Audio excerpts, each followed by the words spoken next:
जय हिंद साथियों, वंदे मातरम। स्वागत है आपका अपने यूट्यूब चैनल शिक्षा सागर एकेडमी पे। आशा करता हूँ आप अच्छे होंगे, मस्त होंगे। जैसा कि साथियों उत्तर प्रदेश पुलिस की परीक्षा स्टार्ट हो गई है, तो साथियों जो 23 अगस्त को इसकी परीक्षा हुई थी उसमें जितने भी जीके के महत्वपूर्ण प्रश्न पूछे गए थे उन सभी प्रश्नों के आंसर की को आज हम करने वाले हैं। तो काफ़ी इंपॉर्टेंट क्लास होने वाली है। जिन छात्रों का आगामी दिनों में एग्ज़ाम है उनके लिए यह वीडियो काफ़ी इंपॉर्टेंट होने वाली है। तो आपसे विनती है कि आप वीडियो को पूरा देखिएगा। ये साथियों जितने भी प्रश्न 23 अगस्त को जो परीक्षा हुआ था उसकी फर्स्ट शिफ्ट में जितने भी जीके के महत्वपूर्ण प्रश्न पूछे गए हैं उन्हीं प्रश्नों को आज हम करने वाले हैं। तो क्लास काफ़ी इंपॉर्टेंट होने वाली है। आपसे विनती है कि आप चैनल पर नए हैं तो चैनल को सब्सक्राइब करके बेल आइकन को ऑन कर दीजिए। साथ ही इस वीडियो का लिंक अपने दोस्तों के पास शेयर करना मत भूलिएगा। जिनका परीक्षा साथियों आगामी दिनों में है तो उनके लिए वीडियो काफ़ी इंपॉर्टेंट होने वाली है। चलिए अब हम बिना किसी देरी के क्लास की ओर बढ़ते हैं। स्क्रीन पे साथियों आपको प्रश्न नंबर 1 दिख रहा होगा। प्रश्न है कि द स्कारलेट लेटर किसने लिखी है। साथियों प्रश्न है कि द स्कारलेट लेटर किसने लिखी है, तो इसका सही उत्तर हो जाएगा साथियों नथानिएल हॉथॉर्न। ये साथियों आपकी परीक्षा में पूछा गया प्रश्न है। अगला प्रश्न है साथियों उपयोगकर्ता के बीच लगातार संचार को प्रोत्साहित करने के लिए किस सोशल मीडिया प्लेटफॉर्म में स्ट्रिक्स किसकी साथियों तो स्ट्रिक्स नामक सुविधा है। यह आपके एग्जाम में पूछा गया प्रश्न है। तो देखिए साथियों जो उपयोगकर्ता के बीच लगातार संचार को प्रोत्साहित करने के लिए किस सोशल मीडिया प्लेटफॉर्म में स्ट्रिक्स नामक सुविधा है, तो यह है साथियों किसमें तो स्नैपचैट में। किसमें है तो स्नैपचैट में है। ये प्रश्न पूछे गए प्रश्न थे। चलिए अगले प्रश्न की ओर बढ़ते हैं। अगला प्रश्न है साथियों प्रश्न है कि पल्लव राजवंश की राजधानी कहाँ स्थित थी। एग्जाम में पूछा गया प्रश्न है साथियों। तो इसका राइट आंसर हो जाएगा कि पल्लव राजवंश की राजधानी थी साथियों या कहाँ पे थी तो कांचीपुरम में थी। कहाँ पे थी तो कांचीपुरम में पल्लव राजवंश की राजधानी थी। अगला प्रश्न है पूछा गया प्रश्न था कि वित्तीय स्थिरता बोर्ड जो एफएसबी होता है साथियों, वित्तीय स्थिरता बोर्ड एफएसबी क्या करता है। यह क्या करता है साथियों, यह विकासशील देशों को वित्तीय सहायता प्रदान करता है, या यह अपने सदस्य देशों के विदेशी मुद्रा भंडार को प्रबंधन करता है, या यह दुनिया भर के केंद्रीय बैंकों के लिए ब्याज दर को नियंत्रित करता है, और ऑप्शन नंबर डी है यह वित्तीय स्थिरता सुनिश्चित करता है। तो देखिए जो वित्तीय स्थिरता बोर्ड जिसको हम एफएसबी कहते हैं साथियों, इसके कार्य क्या होते हैं साथियों, तो इसके कार्य होते हैं यह वित्तीय स्थिरता सुनिश्चित करता है। क्या करता है तो वित्तीय स्थिरता जो होती है उसको सुनिश्चित करता है। तो ऑप्शन नंबर डी इसका सही उत्तर हो जाएगा। चलिए अगले प्रश्न की ओर बढ़ते हैं, देखते हैं अगला प्रश्न क्या पूछा गया था। नेक्स्ट प्रश्न है साथियों प्रश्न है कि जीएसटी के ब्रांड एम्बेसडर के रूप में कौन चुना गया था। साथियों जो जीएसटी के ब्रांड एम्बेसडर के रूप में कौन चुना गया था पूछा गया प्रश्न है साथियों। तो देखिए चार ऑप्शन है Deepika Padukone, option number B है शिल्पा शेट्टी, और ऑप्शन नंबर सी है शाहरुख खान, और ऑप्शन नंबर डी है अमिताभ बच्चन। तो देखिए जो जीएसटी ब्रांड एम्बेसडर के रूप में चुने गए थे ये थे साथियों अमिताभ बच्चन जी। कौन तो अमिताभ बच्चन थे जीएसटी ब्रांड एम्बेसडर के रूप में चुने गए थे। अगला प्रश्न पूछा गया था 118 नंबर का प्रश्न है। ये बोला था साथियों कि निम्नलिखित में से कौन सी रेखा फ्रांस और जर्मनी के बीच की सीमा है। इंपॉर्टेंट प्रश्न था। देखिए क्या बोला था कि कौन सी रेखा जो है फ्रांस और जर्मनी के बीच की है। किसकी तो फ्रांस और जर्मनी के बीच की है। तो काफ़ी अच्छा प्रश्न है। तो देखिए इसका राइट आंसर क्या बनेगा, सही उत्तर बन जाएगा ऑप्शन नंबर सी साथियों सिगफ्रीड लाइन। क्या तो सिगफ्रीड लाइन जो है यह साथियों रेखा जो है फ्रांस और जर्मनी के बीच की सीमा को निर्धारित करती है, सिगफ्रीड लाइन। इंपॉर्टेंट प्रश्न था। 119 नंबर का प्रश्न पूछा गया था कि विदेश व्यापार महानिदेशालय डीजीएफटी किस मंत्रालय के अंतर्गत आता है। तो साथियों जो डीजीएफटी होता है यह वाणिज्य एवं उद्योग मंत्रालय के अंतर्गत आता है। किसके तो साथियों वाणिज्य एवं उद्योग मंत्रालय के अंतर्गत आता है विदेश व्यापार महानिदेशालय, जिसे हम डीजीएफटी के नाम से कहते हैं। तो ये साथियों किसमें तो वाणिज्य एवं उद्योग मंत्रालय के अंतर्गत आता है। वाणिज्य एवं उद्योग मंत्रालय हो जाएगा इसका सही उत्तर। चलिए अगले प्रश्न की ओर बढ़ते हैं, देखते हैं नेक्स्ट प्रश्न क्या पूछा गया था। नेक्स्ट प्रश्न है साथियों प्रश्न पूछा गया था कि परमाणु ऊर्जा के उत्पादन के लिए कौन सा तत्व आवश्यक है। साथियों पूछा गया प्रश्न था कि परमाणु ऊर्जा के उत्पादन के लिए कौन सा तत्व आवश्यक है। तो ये साथियों क्या है तो यूरेनियम जो है साथियों यह परमाणु ऊर्जा उत्पादन के लिए आवश्यक तत्व में आता है। तो ऑप्शन नंबर डी इसका सही उत्तर बन जाएगा। अगला प्रश्न पूछा गया था साथियों यूपीजीके से संबंधित प्रश्न था कि नोएडा उत्तर प्रदेश के किस जिले के अंतर्गत आता है। साथियों जो नोएडा है यह यूपी के कौन से जिले के अंतर्गत आता है। तो साथियों ये आता है गौतम बुद्ध नगर। किसके तो गौतम बुद्ध नगर के अंतर्गत आ जाता है। तो नोएडा गौतम बुद्ध नगर के अंतर्गत आता है।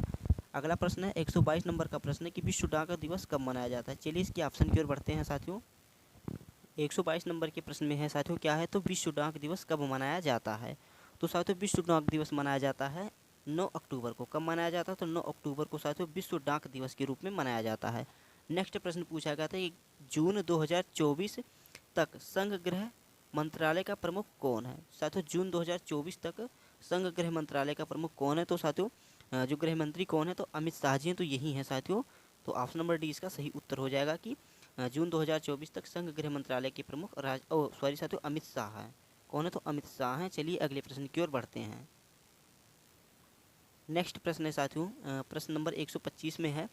प्रश्न पूछा था कि भारत का पहला हवाई अड्डा कहाँ पर स्थित है। अच्छा प्रश्न था, भारत का पहला हवाई अड्डा कहाँ पर स्थित था। तो साथियों यह स्थित था ऑप्शन नंबर बी साथियों बॉम्बे मुंबई। कहाँ पे, तो बॉम्बे मुंबई में साथियों भारत का पहला हवाई अड्डा स्थित था। तो ऑप्शन नंबर बी सही उत्तर हो जाएगा। अगला प्रश्न पूछा गया था 126 नंबर का प्रश्न है साथियों। प्रश्न है कि भारत में व्यवसायों के लिए सेवाओं हेतु जीएसटी किसका, तो साथियों जीएसटी पंजीकरण के लिए थ्रेशोल्ड लिमिट सीमा क्या है। 4 ऑप्शन है साथियों, 20 लाख, 50 लाख, 5 लाख और 10 लाख। देखिए साथियों भारत में व्यवसायों के लिए सेवाओं हेतु जीएसटी पंजीकरण के लिए थ्रेशोल्ड लिमिट सीमा यह साथियों मेरे हिसाब से तो 20 लाख लगता है, लेकिन आप इसको देख लीजिएगा।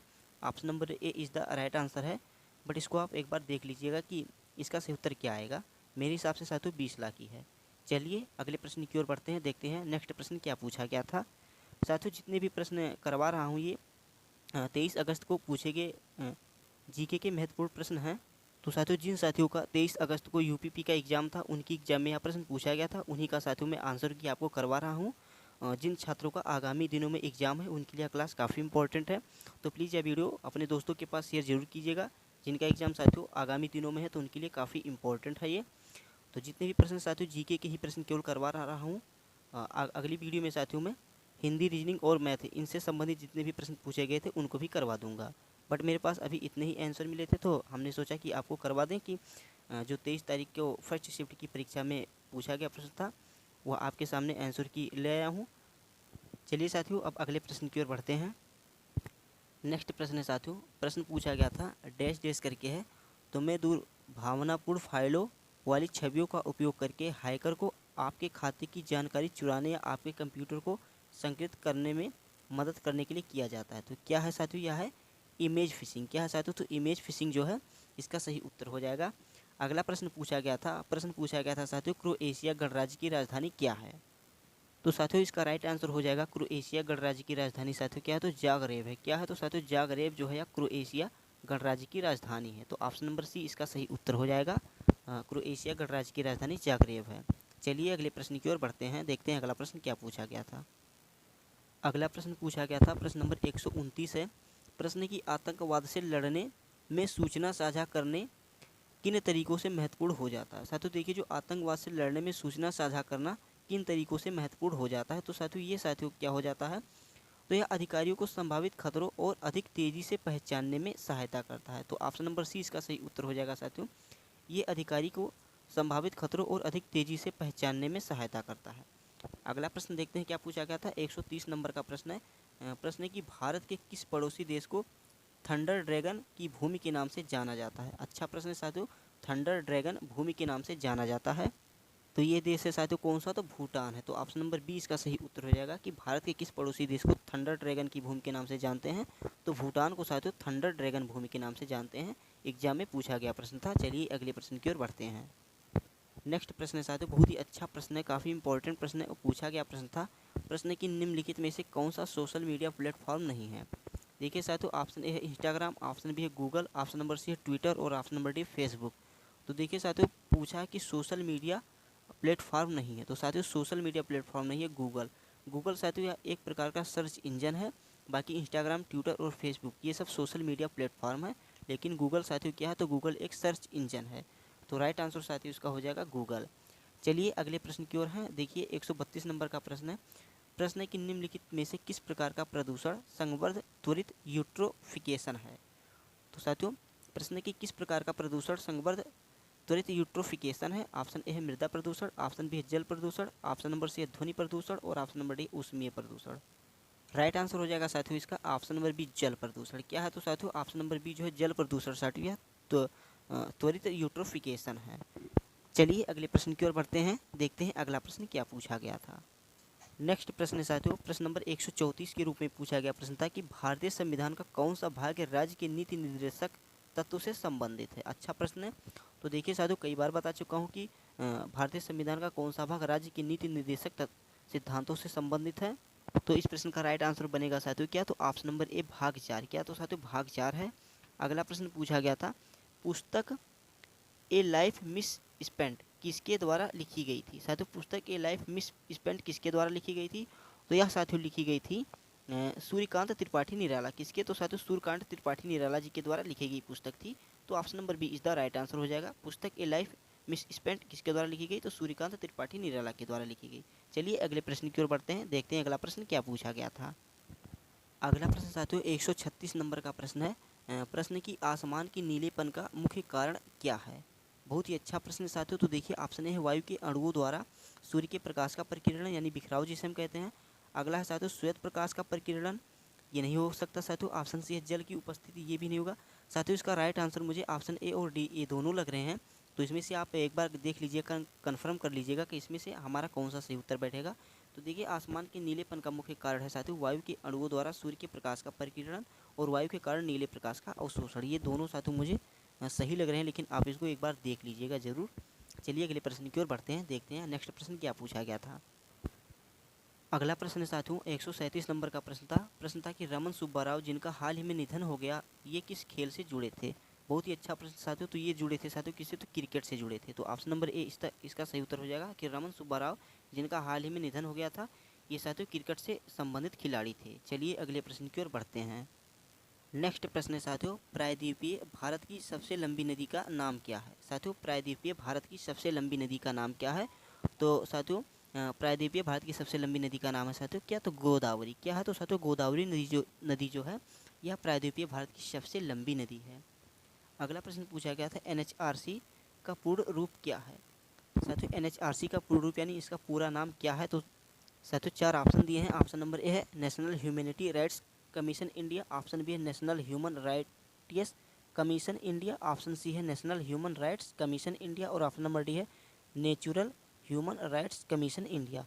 तो देखिए साथियों NHRC जो NHRC होता है इसका पूर्ण रूप क्या हो जाएगा, तो इसका सही उत्तर हो जाएगा option number C national human rights commission India. Option number C इसका सही उत्तर हो जाएगा साथियों। NHRC का पूरा नाम national human rights commission India है। अगला प्रश्न है साथियों 140 नंबर का प्रश्न है। प्रश्न पूछा गया था कि वर्ष 1985 में कौन सा अंतर्राष्ट्रीय वर्ष घोषित किया गया था।